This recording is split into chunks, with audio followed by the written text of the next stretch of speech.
जय गुरुदेव।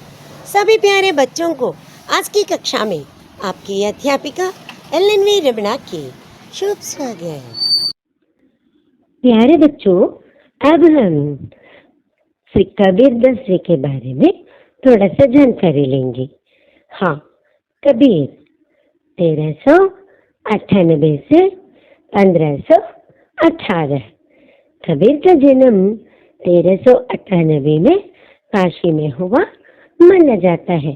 అంటే కబీర్ దాస్ గారు 1398లో కాశీలో పుట్టారని చెప్తుంటారు. Kabir is believed to have been born in Kashi in 1398. गुरु रामानंद के शिष्य कबीर ने 120 वर्ष की आयु पाई. मरीन గురు రామానంద్ గారి శిష్యులు ఈ కబీర్ గారు 120 సంవత్సరాలు జీవించి ఉన్నారట. కానీ ఇప్పుడు మన మనసులో ఇప్పటికి కూడా జీవించి ఉన్నారా? गुरु रामानंद से disciple Kabir lived for 120 years. जीवन के अंतिम कुछ वर्ष मगहर में बिताए और वहीं चिरनिद्रा में लीन हो गए. మరి జీవితంలో చివరి సంవత్సరాలు కొన్ని మగహర్లో గడిపారట. తర్వాత చిరనిద్ర में लीन हो गए అంటే శాశ్వత నిద్రలో లీనమైపోయారు, అంటే అక్కడే నిర్యాణం చెందారన్నమాట. He spent the last few years of his life in Maghar and was absorbed in eternal sleep there. Kabir का आविर्भाव ऐसे समय में हुआ था. कबीर ఎటువంటి టైంలో పుట్టారట? जब राजनीतिक, धार्मिक और सामाजिक क्रांतियों अपने चरम पर थी. రాజకీయ, మత, సామాజిక విప్లవాలు ప్రబలంగా ఉన్నాయట ఆయన పుట్టినప్పుడు. Kabir emerged at the time when political, religious and social revolutions were at their peak. Kabir క్రాంతిదర్శి కవి थे. మరి ఈయన దార్శనిక కవి, ముందు తరాల గురించి ఆలోచన ఉన్న दार्शनिक कवि. Kabir was a visionary poet. उनकी कविता में गहरी सामाजिक चेतना प्रकट होती है. మరి ఆయన కవిత్వం ఎట్లా ఉంటుంది? లోతైన సామాజిక స్పృహ ఆయన కవిత్వంలో వ్యక్తమవుతూ ఉంటుందంట. Deep social consciousness is manifested in his poetry. उनकी कविता सहज ही मर्म को छू लेती है. అంటే ఏంటి? ఆయన కవిత్వం ఎవరి హృదయాన్నైనా సరే సులభంగా తాకుతుంది.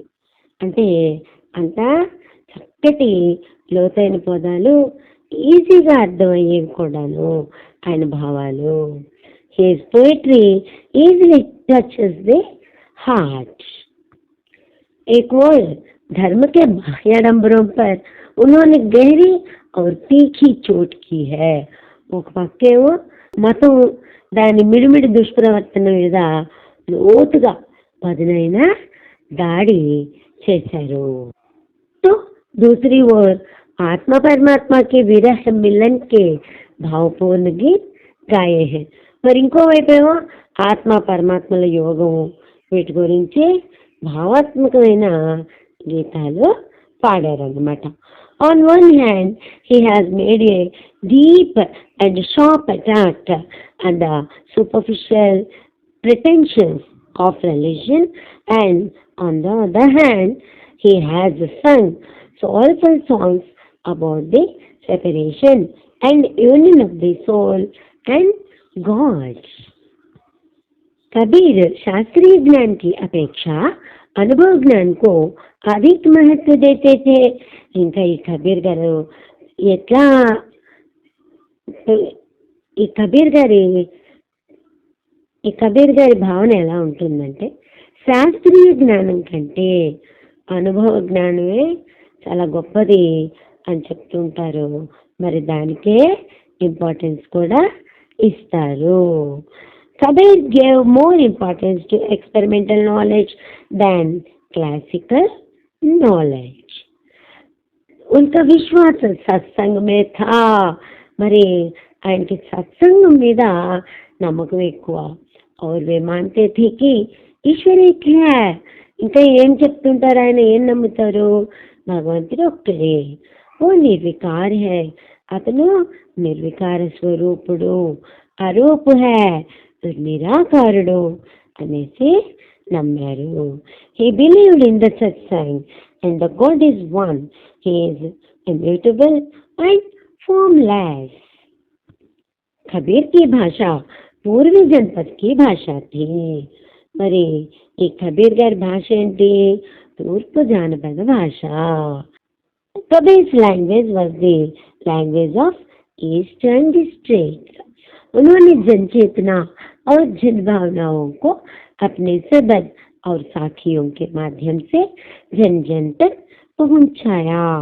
మరి ఇంకా వీరు సబద్ సాఖీలు వీరి రచనలు అన్నమాట అందులో వాటి ద్వారా ఆయన భావాల్ని ప్రతి ఒక్కరికి కూడా అందజేశారు He spread the public awareness and sentiments to the masses through his sabad and साखी साखी సాక్షి శబ్ద का ही तद्भव रूप है ఇంకొకటి గమనించాలి ఈ లెసన్ పేరు సాక్షి కదా సాక్షి అనే పదం ఏంటో తెలుసా సాక్షి తత్సం అయితే సాక్షి तद्भव అన్నమాట साक्षी शब्द साक्ष्य से बना है जिसका अर्थ है प्रत्यक्ष ज्ञान okay the word sakshi is the root form of the word sakshi మరి ఈ సాక్షి శబ్దం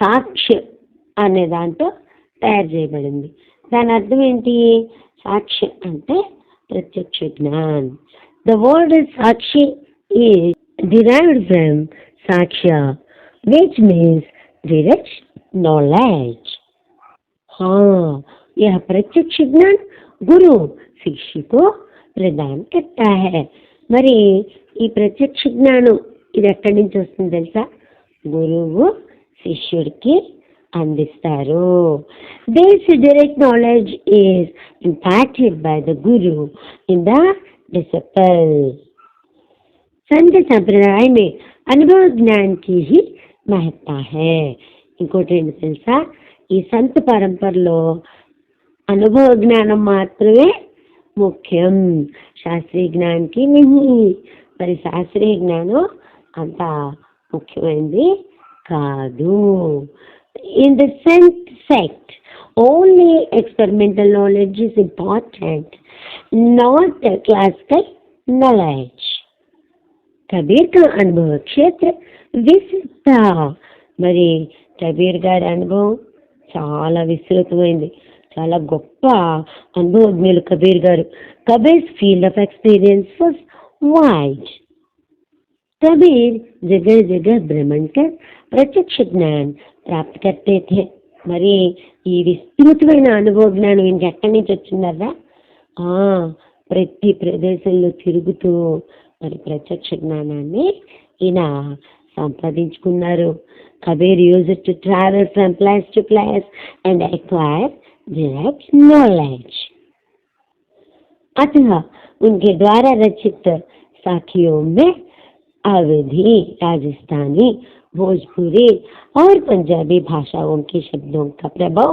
स्पष्ट दिखाई पड़ता है చూసారా మరీనా రకరకాల ప్లేసుల్లో తిరిగి అనుభవ జ్ఞానం సంపాదించుకున్నారని చెప్పాం కదా మరి ఎక్కడ అందుకని ఆయన సాఖీల్లో ఏవే లాంగ్వేజెస్ కనిపిస్తాయో తెలుసా అవధి రాజస్థానీ భోజ్పురి పంజాబీ ఈ భాషల పదాలు వాటి ప్రభావాలు ఎక్కువగా కనబడుతూ ఉంటాయి ఈయన సాఖీల్లో therefore the influence of words from Awadhi, Rajasthani, Bhojpuri and Punjabi languages is clearly visible in the Sakhis written by him. इसी कारण उनके भाषा की पांचमेल खिचड़ी कहा जाता है। అందుకనే ఈయన భాష కలగూర గంప అంటారు తెలుసా. అంటే అన్ని రకాలు కలిసి ఉన్నది కదా, అందుకని. For this reason his language is called pachmel khichdi. Kabir की भाषा को सदुक्कड़ी भी कहा जाता है. మరి ఈయన భాషని పచ్మేల్ కిచిడి అనే కాదు, సదుక్కడి అని కూడా అంటారు. కబీర్స్ language is also called Sadhukkadi. साथ ही वस्तुतः दोहा चंद ही है. साथ ही दोहा చంద్, ఛందస్సు దోహా అన్నమాట. అంటే ఏంటి దాని స్పెషాలిటీ? जिसका लक्षण है 13 और 11 के विश्राम से 24 मात्रा. అంటే ఏంటి? ఇక్కడ ఈ మొత్తం 24 అక్షరాలు కలిగిన 2 పంక్తులు. ఈ 2 పంక్తులు కూడా ఏంటంటే 4 భాగాలుగా ఉంటాయి. మరి ఈ 4 భాగాల్లోనూ మొదటి మళ్ళా 3వ భాగంలో 13 అక్షరాలు ఉంటాయి కదా. రెండోది 4వ భాగం, ఇందులో 11 అక్షరాలు ఉంటాయి. అంటే sakhi is actually a couplet verse, 2 lines with 24 characters each line. These lines will have 4 parts. The first and the third parts have 13 letters each, and the second and fourth parts have 11 letters each. प्रस्तुत पाठ की साखियां प्रमाण है कि सच की साक्षी देते हुए ही गुरु शिष्य को जीवन के तत्व ज्ञान की शिक्षा देता है. మరి చూసారా, ఈ పాఠంలో సత్యానికి సాక్షి ఉండడం ద్వారానే గురువు శిష్యుడికి జీవిత తత్వాన్ని బోధిస్తాడు అనేది ఇందులో మనకి కనపడుతుంది. ఈ పాఠం దీనికి ఒక ప్రత్యక్ష సాక్షి అన్నమాట. మరి the testimonies of the present text are proof that the guru teaches the philosophy of life to the disciple only by giving witness to the truth. Very good. यह शिक्षा जितनी प्रभावपूर्ण होती है उतनी ही याद रह जाने योग्य भी.